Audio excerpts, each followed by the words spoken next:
Welcome to beginner friends. అందరికీ నమస్కారం. ఓం నమో భగవతే వాసుదేవాయ. ఓం నమో భగవతే వాసుదేవాయ. భగవద్గీత పారాయణలో ఈరోజు 2వ అధ్యాయము సాంఖ్యయోగము. 60వ శ్లోకం.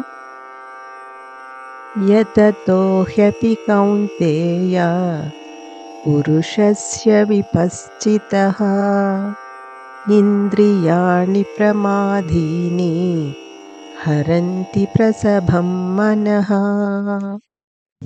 Meaning of the shloka is, the senses are so strong and turbulent that they can forcibly carry away the mind even of a person endowed with discrimination who practices self-control.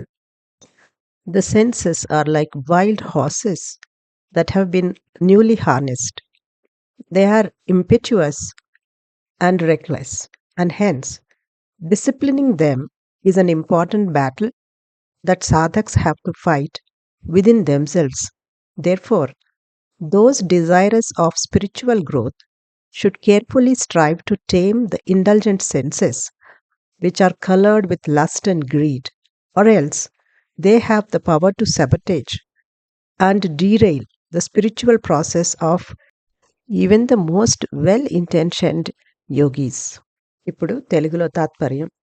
ఓ కుంతిపుత్రుడా, ఇంద్రియములు ఎంత ప్రబలమైనవి, అల్లకల్లోలమైనవి అంటే వివేకము కలిగి స్వీయ నియంత్రణ పాటించే సాధకుని మనస్సుని కూడా బలవంతంగా లాక్కొని పోగలవు.